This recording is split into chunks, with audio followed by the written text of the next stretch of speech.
नमस्कार दोस्तों। दुनिया को बदला किसने? विचारों ने। विचारों से दुनिया बदल सकती है या फिर ये जो पदार्थ है, ये पदार्थ दुनिया को बदलता है। मतलब इन मोड ऑफ प्रोडक्शन यानी पैसे के संसाधनों का जब परिवर्तन होता है तब दुनिया बदल जाती है। यानी भौतिक पर्यावरण से मानव बदलता है या मानव के विचारों से दुनिया बदलती है। दोस्तों, हीगल और मार्क्स दो बड़े चिंतक हैं पश्चिमी जगत के।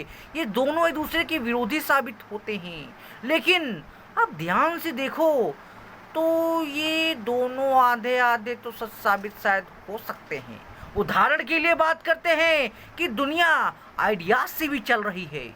मेरे विचार ही मेरा निर्माण कर रहे हैं, पर क्या ये जो मेरे विचार हैं क्या ये केवल मेरे हैं, या ये जो समाज पर्यावरण को देख रहा हूँ ये मेरे अनुभवी विचार हैं? इसी से दुनिया बदलती है।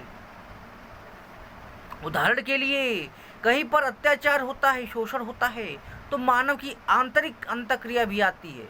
अंदर के दिल की धड़कन भी बाहर आती है और क्रांति के लिए मजबूर हो जाती है। अंदर से कहता है अब नहीं झेलेंगे। वहीं दूसरी तरफ बाहर भी तो इस तरह के हालात बनते हैं कि मनुष्य अपने संघर्ष के लिए मजबूर हो जाता है। उदाहरण के लिए हम बात करते हैं, बहुत सारे देश हैं जो कि स्ट्रगल करते हैं। क्यों? क्योंकि परिस्थितियाँ ऐसी हैं। उदाहरण के लिए बहुत सारे देश हैं। अमेरिका क्यों स्ट्रगल कर रहा है? क्योंकि भैया वो शक्तिशाली बनना चाहता है, इसलिए स्ट्रगल तो कर रहा है। पूरी दुनिया पे कब्जा करना चाहता है, इसलिए स्ट्रगल कर रहा है। तो ये सामाजिक स्थिति उसका सोच कर निर्धारित कर रही हैं। वहीं ऐसा भी होता है कि विचारों से दुनिया बदल जाती है। कई बार बहुत सारे लोग गरीब होते हैं, बहुत सारे लोग राजतंत्र से पीड़ित होते हैं, बहुत सारे गरीब होते हैं, लेकिन एक विचार से ही उनका जीवन बदल जाता है। विचारों से उनकी दुनिया बदल जाती है, वो अमीर हो जाते हैं। वे देश शक्तिशाली, संपन्न, विज्ञान, तर्क, बुद्धिवाद से इतने आगे बढ़ जाते हैं कि दुनिया ही बदल जाती है।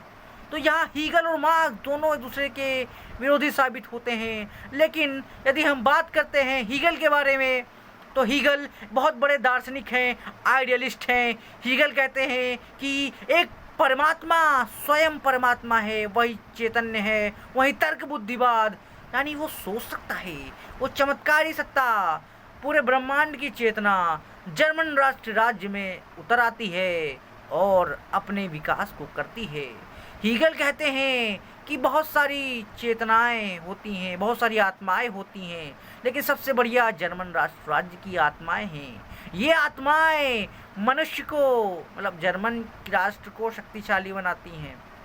अब वो उसको गॉड मार्च ऑन अर्थ, यानी भगवान जो है जर्मन राष्ट्र राज्य के रूप में ही अवतार ले रहा है। इसीलिए हम लोग को राज्य की बात मानना चाहिए। वैसे हीगल जो है वो आदर्शवादी है। आदर्शवादी मतलब राज्य ही सब कुछ है। आपकी असली स्वतंत्रता किसके बीच में है? मतलब तुम आज़ाद हो। कैसे आज़ाद हो? क्योंकि तुम राज्य की बात मानते हो, इसलिए आज़ाद हो। राज्य की बात मानना ही आज़ादी है। पापा की बात मान लेना ही आज़ादी है। वरना डंडे मारेंगे, पिछवाड़े पे लात मारेंगे तो तुम्हारी आज़ादी बंद हो जाएगी। इसीलिए आज़ाद होना है तो उनकी बात मानो। घर से बाहर कर देंगे तो वो आज़ादी नहीं है। छुट्टा सांड कर देना वो आज़ादी नहीं है। राज्य की बात मानना आज़ादी है। हीगल भी यही कहता है।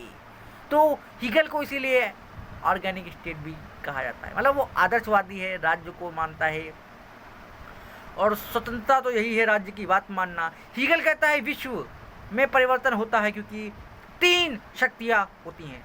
थीसिस, एक विचार आता है, उस विचार का विरोधी विचार एंटीथीसिस आता है, और एंटीथीसिस के बाद सिंथेसिस आता है। मतलब उसका विरोधी विचार भी आने लगता है। उसके बाद दोनों का मिश्रण होता है, थीसिस, एंटीथीसिस, और दोनों का मिश्रण सिंथेसिस से एक फिर से नई प्रक्रिया होती है। फिर उसका एक विचार, फिर उसका विचार, ऐसे ही दुनिया घूमती रहती है और सामाजिक परिवर्तन होता रहता है। इसको आइडियलिस्टिक हिस्टोरिसिज्म भी कह सकते हो। मतलब विचारों से दुनिया का परिवर्तन हो रहा है। कॉन्शियसनेस, चेतना, मैं जो सोच रहा हूँ मेरे विचार यही चेतना है। विचारों से दुनिया में परिवर्तन होता है। वही मार्क्स जो इनके बाद आया वो एकदम सेम पर उल्टा कर दिया। उसने कहा मटेरियलिज्म मतलब भौतिक पदार्थों से परिवर्तन होता है, समझ रहे हैं। यदि कि आर्थिक परिस्थितियों में परिवर्तन होने के साथ साथ सामाजिक परिवर्तन होता है, आर्थिक परिवर्तन होने के साथ साथ राजनीतिक परिवर्तन होता है। अब मार्क्स इस तरह कहेगा कि लोकतंत्र आया, लेकिन लोकतंत्र क्यों आया? क्योंकि पूंजीवाद आ गया इसलिए लोकतंत्र आया, पूंजीवाद की व्यवस्था आ गई लोकतंत्र आ गया, पूंजीवाद की व्यवस्था आ गई इसलिए आईआईटी बड़े बड़े उसको प्रचार करने के लिए शिक्षा व्यवस्थाएं बदल गई। पूंजीवाद आया, लेकिन पूंजीवाद ये कारण ही सब कुछ बदला। तो कार्ल मार्क्स ऐसा कहता है, मतलब सामाजिक पर्यावरण से ही परिवर्तन होता है। तो मैटर और पदार्थ, कॉन्शियसनेस और मैटर, इन दोनों के विवाद तो चलता ही रहता है, लेकिन भारतीय दृष्टि थोड़ी अलग साबित होती है। वो कहता है पदार्थ यानी जो मैटर है, पैसा है, ये पदार्थ, वो सब पदार्थ, और शक्ति सब एक है, अद्वैत है। शक्ति, शिव और पार्वती एक ही हैं, शक्ति और शिव एक ही हैं। हम लोग एकात्म में विश्वास करते हैं, संपूर्ण जगत एक है। ये पश्चिमी जगत का दर्शन और भारतीय दर्शन में मुख्य अंतर माना जाता है, ऐसा कहा जा सकता है। तो दोस्तों ये अंतर था हीगल और मार्क्स में। अब बस भारतीय दर्शन को भी जानना है तो आगे और वीडियो बनाऊंगा दोस्तों। हालांकि ये वीडियो स्टार्टिंग है, इसके बाद और वीडियो आने वाली हैं। दर्शन, फिलॉसफी, पॉलिटिक्स, सोशल साइंस, ऐसे विषयों को मैं कवर करता हूँ। थैंक यू दोस्तों। जय हिंद, वंदे मातरम, भारत माता की जय।